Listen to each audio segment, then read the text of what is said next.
m'appelle Bernard Lavallée, je suis nutritionniste et auteur du blog Le Nutritionniste Urbain. Je m'appelle Hélène Rondeau, je suis nutritionniste et je suis collaboratrice à la radio et à la télévision de Radio-Canada.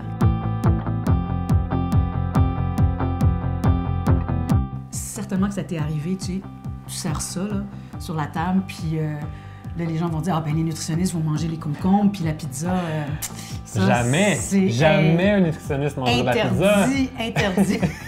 Les gens classent les aliments en deux catégories. C'est comme, tu as des bons aliments puis les mauvais aliments. Puis pour eux, c'est comme si tu manges les bons aliments, là, soudainement, tu te fais du bien à ton corps, puis tu te guéris quasiment des maladies. Puis si tu manges les mauvais, là, c'est pas bon, tu vas être malade là, si tu manges des mauvais aliments. Exactement. Puis tu sais, que ce soit là, toutes ces idées préconçues là, de se dire, bon, ben, il faut que je coupe le gluten, même si j'ai pas de problème ou de maladie avec ça. Il faut que je coupe le sucre, absolument. Là, il peut même plus avoir de sucre dans rien.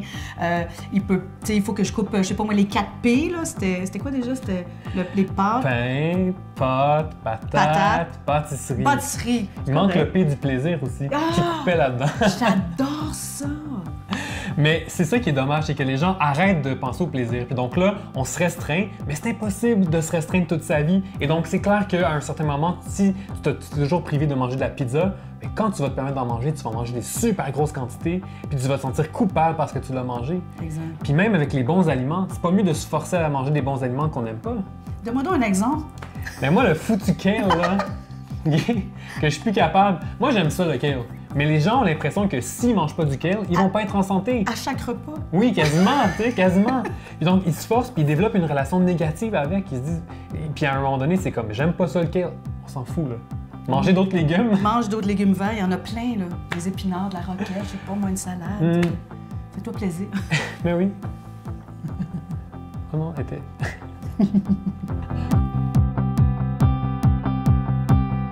Si les gens pouvaient seulement comprendre que l'important, c'est de manger plein d'aliments différents, puis de manger une variété, je pense qu'ils arrêteraient de toujours devoir les mettre dans des espèces de catégories comme ça, du bien et du mal. Oui, puis de se priver, tu sais, je vois, il y a du sucre, mais ça pourrait être le chocolat, ça pourrait être n'importe quel aliment.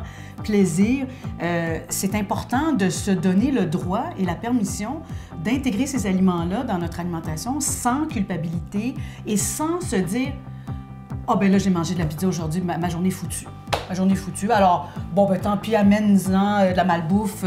Non, tu n'iras pas en enfer, puis c'est correct d'avoir mangé, puis d'avoir pris plaisir à le faire. Oui, puis ce que les gens souvent me disent, c'est « Mais là, si j'ai pas de règles, je vais mettre à manger n'importe quoi, n'importe quand. » Mais non, parce que dès le moment où un aliment n'est plus interdit, il devient plus magique comme ça. Tu sais, manger un petit bout de pizza ou un petit bout de chocolat, peut-être que tu vas être satisfait parce que tu te dis, ben demain matin, demain dans la journée, peu importe, je pourrais en manger puis il n'y aura pas de problème. Ouais. Donc, ça devient plus magique, puis on n'a plus besoin d'en manger des grandes quantités.